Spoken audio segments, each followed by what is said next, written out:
आता जसं तुम्ही सांगितलात की म्हणजे जसं तुम्ही कॅरेक्टर पकडल्यानंतर आपल्यामध्ये आपसूक त्या कॅरेक्टर कसा बोलेल ते वाक्य ते त्या आपसूक गोष्टी यायला यायला लागतं. लागल्या होत्या. हो. तर बऱ्याच लोकांना असं असतं की म्हणजे आर्टिस्ट लोक बोलत असतात की कॅरेक्टर पकडलं कॅरेक्टर पकडणं म्हणजे नेमकं काय असतं हे जरा कोणीतरी आम्हाला समजून सांगा प्रेक्षकांना ज्यांना माहिती नसते ही off frame story. Actually character पकडणं म्हणजे नेमकं काय, कॅरेक्टर समजून घेणं. डिरेक्टर नक्की सांगतो, लेखकाने लिहिलंय कॅरेक्टर, पण ते कॅरेक्टर समजून घेऊन ते ऍज इट इज कॅरेक्टर कसं निभवलं जातं ते सांगा आम्हाला. तर प्रोसेस कशी असते त्या मागची. त्याची प्रोसेस तर खूप गांभीर्याचा आहे. हा खूप मोठा विषय आहे. पण एक छोट्या आपल्या सोप्या लँग्वेजमध्ये म्हणायचं गेलं तर आता मी मयुरेश आहे. माझं एक पर्टिक्युलरली एवढं आहे, माझं पर्टिक्युलरली एक स्वभाव आहे, माझे पर्टिक्युलरली एक ॲक्शन आहे, पर्टिक्युलरली माझी एक भाषा टोन एक वेगळी आहे. आता समजून घ्या तुम्ही एक डायरेक्टर आहे. जसं सचिन सरांबद्दलच आपण बोलूया. सचिन सर जेव्हा आलेत तेव्हा त्यांनी मला सांगितलं की एक गावखेड्यातला व्यक्ती आहे, त्या या वयाचा व्यक्ती आहे. आता मग त्या वयाच्या हिशोबाने आपल्याला टेंडन्सी मॅच करावं लागलं, आपले हावभाव. आता समजून घ्या आता 50 वर्षाचं त्यांनी सांगितलं तर 50 वर्षाच्या प्रमाणे माझा बॉडी मला ॲडजस्ट करावं लागेल, 50 वर्षाच्या प्रमाणे मला माझ्या आवाजामध्ये मॉड्युलेशन करावं लागेल. हे सगळ्या गोष्टी बाहेर झाल्या. म्हणजे समजून घ्या आता मी चाललो आहे मेकअप केला, हे सगळ्या बाहेरच्या गोष्टीला.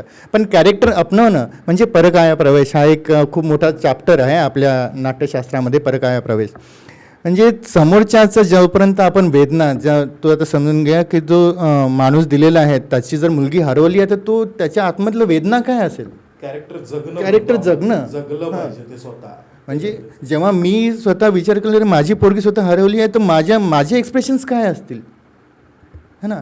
तेव्हा ते इमोशन्स येतात, तेव्हा या सगळ्या गोष्टी येतात. तेव्हा मयुरेश सोडून एक काशीनाथ आतमध्ये येतो आणि काशीनाथ आपला कॅरेक्टर करतो. तेव्हाच एक सूरज सोडून एक माने जे आहेत माने कॅरेक्टर येतात. तेव्हाच योगेश सोडून त्यांचं कॅरेक्टर समोर येतं. तर हे प्रत्येक एक आर्टिस्ट हा असाच जन्म घेतो. आता प्रत्येक करून सगळ्या गोष्टींना ते आत्मसात होतं.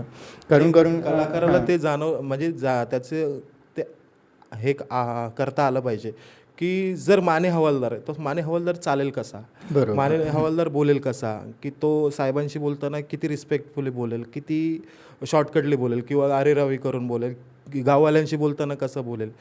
तो 10 वर्षापासून जरी असला तरी त्याला कुठेतरी ती भीती आहे, डोंगरदेव आहे, या सगळ्या गोष्टीची ती भीती, पण ती साहेबांसमोर भीती दाखवायची नाही आहे.